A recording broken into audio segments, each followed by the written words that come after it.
आजच्या या धावपळीच्या डिजिटल जगात जिथे प्रत्येक माहिती एका मिनिटात मोबाईलच्या स्क्रीनवर येते, तिथे आपण वाचन मात्र हळूहळू विसरायला लागलो आहोत. पण वाचाल तर वाचाल हे ज्या पूर्वजांनी सांगितलं ते आजही तितकंच खरं आहे. कारण पुस्तकाचं जग, त्यांची खोली, त्यांची अनुभूती याची जागा कुठलाच सोशल मीडिया घेऊ शकत नाही. आणि या सत्याला पुन्हा जिवंत करणारी एक व्यक्ती आम्ही आज तुमच्या भेटीला घेऊन आलो आहोत. 91 वर्षाचे, हो तब्बल 69 वर्षाचे हे चिर तरुण व्यक्तिमत्व, आणि विशेष म्हणजे चष्मा न लावता आजही सलग 8 तास वाचन करण्याची त्यांची क्षमता, त्यांचं जाज्वल्य उत्साह, वाचनावरील त्यांची निखळ प्रेम भावना खरंच अतुलनीय आहे. त्यांच्या घरात असंख्य पुस्तकांचा भव्य ग्रंथसाठा आहे आणि या वयातही दैनंदिन सर्व कामं ते स्वतःच करतात. त्यांचे विचार ऐकल्यावर, त्यांच्या जिद्द अनुभवताना आपलाही हुरूप वाढतो की एवढ्या वयातही इतका जज्बा कसा काय. या सर्व प्रवासात त्यांना कुटुंबाचाही अपार आधार आणि कुटुंब त्यांच्या या जिज्ञासू वृत्तीवर तितकंच प्रेम करतं. चला तर पाहूया एक खास रिपोर्ट, एक लेखक, एक उत्तम व्यक्तिमत्व आणि प्रत्येक पिढीला विचारांद्वारे घडवणारे दादासाहेब बोदडे. नुकतंच तुम्ही हा जो व्हिडिओ बघितला, त्या व्हिडिओ बघितल्यानंतर तुम्हाला प्रश्न पडला असेल की खरोखर हा व्यक्ती इतक्या सगळ्या गोष्टी या वयात कसा करू शकतो. यामध्ये एक माध्यम असं होतं तुमच्यापर्यंत आणण्याचं की समाजामध्ये सध्या गॅजेटचं युग आहे, सोशल मीडियाचं युग आहे, सतत पोरांच्या हातात मोबाईल असतो. युवकांना सुद्धा वाचनाची आवड असणं हे किती महत्त्वाचं आहे, त्यासाठी एक प्रेरणादायी संदेश. परंतु दादासाहेबांबद्दल आणखी आपण खास त्यांच्या कुटुंबातील सदस्यांतर्फे जाणून घेऊया. मॅडम ज्या आहेत, उत्कंठा ताई आहेत, ज्या दादासाहेबांच्या लहान्या सूनबाई आहेत आणि ज्या शाळेचा इतिहास दादासाहेबांशी जोडलेला आहे. त्याच्यामध्ये त्या शिक्षिका म्हणून कार्यरत होत्या, परंतु आता मला असं वाटतं HM म्हणून त्या कार्यरत आहेत. तर कसा या शाळेचा संदर्भात दादासाहेबांचा इतिहास आहे?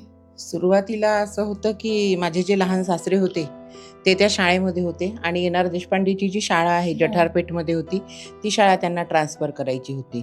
तर त्यांना ती शाळा अशा व्यक्तीला द्यायची होती की जी ती शाळा प्रामाणिकपणे म्हणजे निभवतील आणि जे योग्य म्हणजे हातात शाळा जावी असे त्यांनी वाटले, म्हणून त्यांनी कोणताही मोबदला न घेता आम्हाला ही शाळा दिली पूर्णपणे. आणि जेव्हा शाळा आली तेव्हा आमच्याजवळ काहीही नव्हतं. जसं आम्ही घरचं काही सोनं वगैरे जे काही होतं ते मोडून आम्ही ती शाळा उभी केली, म्हणजे 3 खोल्या वगैरे बांधून काही भाड्याच्या घेऊन.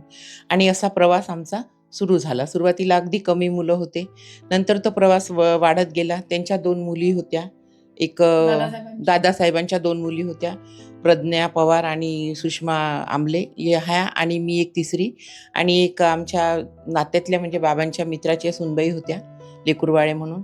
त्या आम्ही 4 जणींनी असा प्रवास सुरू केला. सुरुवातीला अगदी सुरुवातीला त्यांच्या मुली, एकच मुलगी होती त्यांची, प्री प्रायमरी होती तेव्हा. आणि दुसऱ्या वर्षी मग त्यांनी याला आपले फीडिंग क्लासेस मिळावे, हायस्कूल आमच्याकडे आलेलं होतं, इंग्लिश हायस्कूल, जे ग्रँटेड आहे शाळा आपल्या याच्यात. इंग्लिश मिडियमच्या ग्रँटेड शाळा आपल्याला बघायला मिळत नाहीत, पण ती ग्रँटेड होती म्हणून त्याला फीडिंग क्लासेस मिळावे म्हणून मग ही शाळा सुरू केली. तर आम्ही अगदी पहिल्या दिवसापासूनच आहो, आणि आम्ही 4 जणींनी किंवा आधी पण ज्या होत्या टीचर त्यांनी आम्ही अगदी 1 रुपया मानधन म्हणजे महिन्याचं असं आम्ही 2 वर्ष काम केलं. आणि त्याच्यानंतर आम्हाला मग त्यांनी थोडीफार, कारण फीस पण कमी होती, आणि त्याच्यामुळे आम्ही तो प्रवास सुरू केला. असं करता करता सगळ्यांच्या त्यांच्या मार्गदर्शनाखाली ही शाळा आता या काळामध्ये म्हणजे कंडिशनमध्ये आहे की आता आम्हाला म्हणजे हायस्कूलला पण म्हणजे विद्यार्थी परत करावे लागत होते, आणि बरीच प्रगती शाळेमध्ये झालेली आहे. आणि त्यांचं एक हे होतं की गरीब विद्यार्थ्यांना शिक्षण मिळालं पाहिजे, नेहमी पुढाकार प्रत्येकाच्यात त्यांनी मार्गदर्शन केलं. आणि दुसरी गोष्ट म्हणजे अजूनही आमच्या शाळेला डोनेशन नाही आहे कुठल्याच प्रकारचं, फक्त आम्ही फीस घेतो ज्याची आम्ही व्यवस्थितपणे म्हणजे रिसीट देतो, आणि कोणत्याही प्रकारचं डोनेशन आम्ही अजूनही या शाळेसाठी घेतलेलं नाही. अशा प्रकारे आता जवळपास 30 वर्ष पूर्ण झाले आमच्या शाळेला. आणि कितवीपर्यंत ही शाळा आहे? किती नर्सरी ते 10वी. विद्यार्थ्यांची संख्या 250 वगैरे हायस्कूलमध्ये असते, म्हणजे एकच क्लासेस आहे जागा नसल्यामुळे, आणि आमची पण जवळपास 150-200 पर्यंत स्ट्रेंथ असते. दादासाहेबांकडे एक सुनबाई म्हणून कशा बघता? आता बघा, मी आले तेव्हा मला 26 वर्षाची असताना आले. आज माझं 57 वर्ष समजा वय आहे. तर माझे बाबा तर लगेच वारले, पण आता मी त्यांना आम्ही सगळे बाबाच म्हणतो, म्हणजे बाबाच्याच जागी आम्ही त्यांना बघतो. म्हणजे माझ्या बाबांचं तर मला काही प्रेम मिळालं नाही, पण त्यांनी आम्हाला नेहमी कोणत्याही गोष्टीसाठी पुढाकार दिला, प्रोत्साहन नेहमी दिलं की तुम्ही काहीही करा. म्हणजे कोणत्याच प्रकारचं त्यांनी बंधन घातलं नाही, कोणत्याच प्रकारची आडकाठी आणली नाही, कशातच नाही. आणि आजही नाही. आजही ते कोणत्याच प्रकारची मला आडकाठी आणत नाही. जे करायचं ते तुम्ही करा. म्हणजे नेहमी तुम्ही तुमचं भविष्य उज्ज्वल करा. कुठेतरी तुम्हाला असं वाटतं का, की दादासाहेबांच्या या वागणुकीतून आणि ज्या प्रकारे ते प्रोत्साहन देतात, एक महिला म्हणून त्यांना महिलांना जास्त हो. महिलांना प्रोत्साहित ते नेहमीच करतात आणि त्यांना आवडही आहे त्यांच्या मानसकन्या म्हणा, कोणालाही म्हणा. आणि असं त्यांचा आजही या काळामध्ये आपण बघतो, की त्यांना मुलं आणि मुलीमध्ये भेद नाही आहे. उलट ते मुलींना जास्ती प्राधान्य देतात नेहमी. मला पण 2 मुली होत्या तेव्हा ते म्हणे, की आपल्याला चालतात 2 मुली, आपल्याला मुलगा नको, आपल्याला काहीही गरज नाही आहे. आणि नेहमी त्यांनी म्हणजे मुला-मुलींमध्ये कधीच भेद नाही केला. किंबहुना मी हे म्हणेन, की मुलींना त्यांनी जास्ती प्राधान्य दिलं नेहमी. आणि त्यांनी जो उल्लेख केलेला आहे मानस कन्याचा, तर त्यांचं असं म्हणणं आहे की समाजामध्ये कुठलीही महिला जर प्रगतीपथावर असेल आणि ती काहीतरी वेगळं अस्तित्व निर्माण करत असेल, तर दादासाहेब आवर्जून त्या महिलेला प्रोत्साहन देतात. आणि मला या कुटुंबाविषयी आणखी एक सांगावंसं वाटेल, की मी सुद्धा या कुटुंबाशी अशी जोडली आहे की मला थोड्या वेळासाठी असं वाटतं की खरोखर मी या कुटुंबाचा एक भाग आहे. असे अनेक लोक समाजामध्ये जे दादासाहेबांच्या विचारांमुळे कनेक्टेड झाले. आणि आजच्या काळात कोणाचा बर्थडे असला मॅडम तर आपण पटकन विश करत नाही, परंतु आवर्जून या डिजिटल टेक्नॉलॉजीला सुद्धा दादासाहेबांनी ज्या प्रकारे आत्मसात केलाय, तुम्ही ते नुकतंच व्हिडिओमध्ये बघितलंय. त्यांना विदाऊट चष्मा ते प्रत्येकाला आवर्जून मेसेज पाठवतात. हल्ली स्टेटसचा जमाना आहे, ते प्रत्येक स्टेटस बघतात आणि रिप्लाय करतात. ही सगळ्यात मोठी गोष्ट आहे. आणखी एक ती त्यांची दिनचर्या, मी असं ऐकलंय की ते स्वतः सगळं स्वतः करतात. वय किती सुरू आहे? त्यांचं वय आहे आता 91 पूर्ण झालं. 21 ऑगस्टपासून त्यांना 92 वर्ष लागलं. पण आम्हाला त्यांचं असं काही करावं लागत नाही असं म्हटलं तरी चालते. म्हणजे सकाळी मी उठले की शाळेत जायच्या आधी 7:30ला त्यांना गरम पाणी देते. पाणी दिली की मी शाळेत निघून जाते. त्यानंतर ते त्यांचं वॉशरूमला जाणं, त्यांची आंघोळ करणं, आंघोळ आटपून येणं, त्याच्यानंतर त्यांची तयारी करणं, पेपर वाचणं आणि मग त्यानंतर त्यांना चहा देणे, नाश्ता देणे. त्यातही त्यांची कधीच तडफड नसते, कधीच कोणता त्रास नसतो. वेळ झाली, वेळ बदलली, अवेळी असा कोणताही त्यांना कौटुंबिक कामाला त्यांचा कोणताच त्रास नाहीये. म्हणजे एक म्हातारा माणूस म्हणून जो त्रास असतो, चिडचिड असते, ती आम्हाला कधीच नाही आहे. एकदम समजदार आहे. कोणती नवीन गोष्ट सांगितली लवकर ऍक्सेप्ट करून घेतात. त्रास आम्हाला त्यांचा काहीच नाही आहे. म्हणजे काहीच असं खूप समजून सांगावं लागत नाही. आणि पूर्णतः सगळ्या स्वतःच्या क्रिया जे स्वतः करतात. औषध घेणे, सगळं औषध असो किंवा तब्येत खराब झाली असो, काही असो, खूपच जास्त झालं तर मग आम्ही त्यांना ओरडतो समजा, किंवा डॉक्टरांना बोलवून घेतो न सांगता. चालते ते.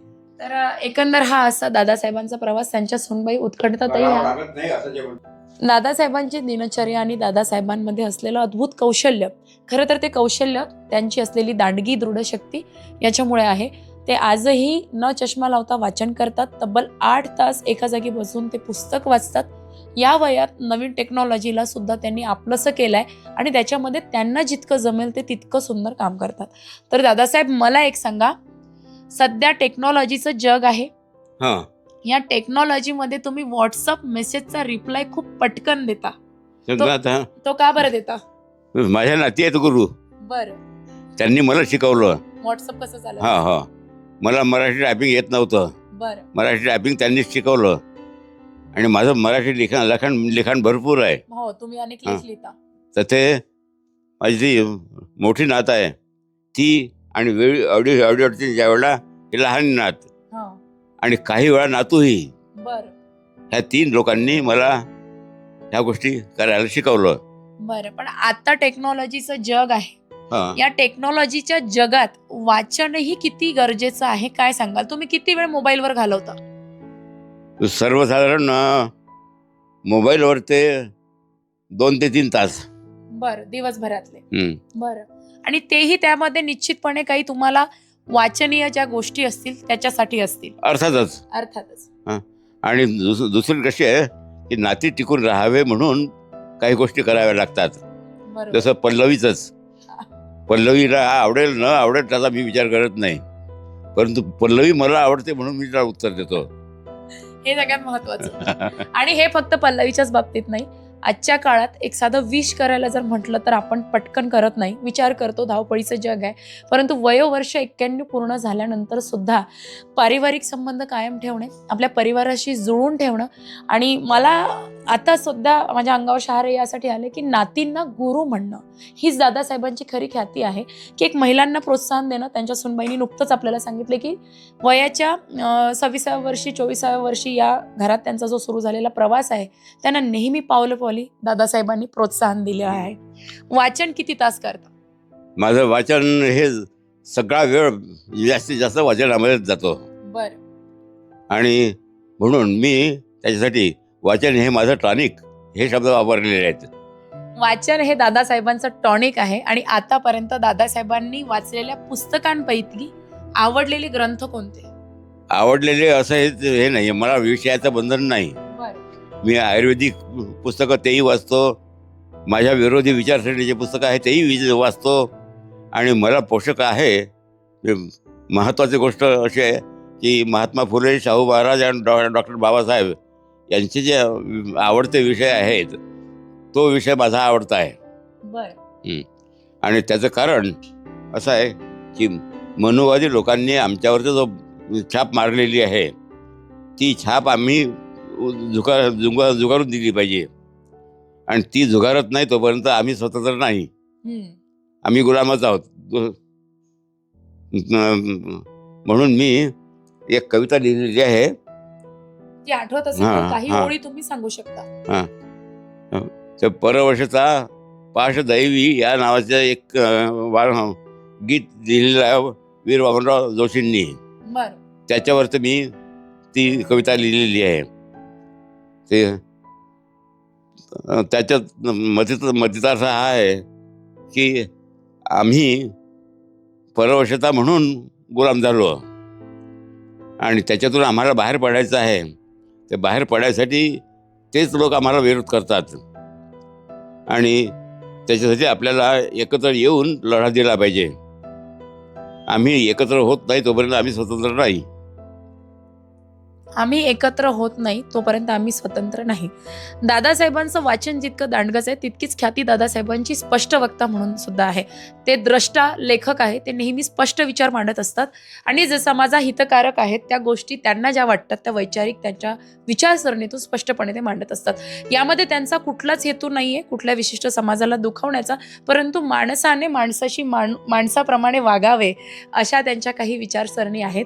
या तिनं ज्ञानज्योती शिक्षण संस्थेला ती शाळा दिली आणि प्रायमरी मी स्वतः सुरू केली इथे, कारण 5व्या वर्गामध्ये डायरेक्ट ऍडमिशन मिळत नाहीत. मग ते प्रायमरी मधून फिटिंग पाहिजे. नर्सरीपासून 4थ्या वर्गापर्यंत मी शाळा सुरू केली. ती ज्ञानज्योती इंग्लिश प्रायमरी स्कूल आहे, अशी ती शाळा आहे. अशी ती शाळा आहे. आणि या मुलाखतीचा हा माध्यमच एक होता हा विशेष रिपोर्ट करण्यामागे की समाजामध्ये असे काही व्यक्ती आपल्या आजूबाजूला आहे की ज्यांच्या पासून आपल्याला प्रेरणा घ्यावीशी. प्रत्येक वरखड आहात, अनेक तुमच्या वयाची लोक असू शकतात या मुलाखतीमध्ये बघताना. साधारणतः असा समज आहे की म्हातार वयात आपण जेव्हा जातो, उतार वयात जेव्हा आपण जातो तेव्हा मानसिक स्थिती थोडीशी आपली ढासळते, चिडचिडपणा होतो. पण दादासाहेब चिडचिडच होत नाही, याचं काय रहस्य आहे? त्याचं ती कोणाची मेहरबानी आहे मला माहीत नाही, परंतु मला हे म्हणायचं आहे की चिडचिड करून आपलीच हानी होते आणि आपल्याला आपली हानी नको आहे म्हणून चिडचिड करू नये. आणि म्हातारपणामध्ये चिडचिड ही होतेच, बरोबर, ती साहजिक आहे, परंतु natural मी त्याच्यासाठी अपवाद आहे. हां. आणि त्याचं कारण असं की मी आता ती चिडते कधी काळी बाई सून, तेव्हा मी हसत हसत तिला उत्तर देतो. तिचा राग हा सगळा आपोआपच कमी होऊन जातो.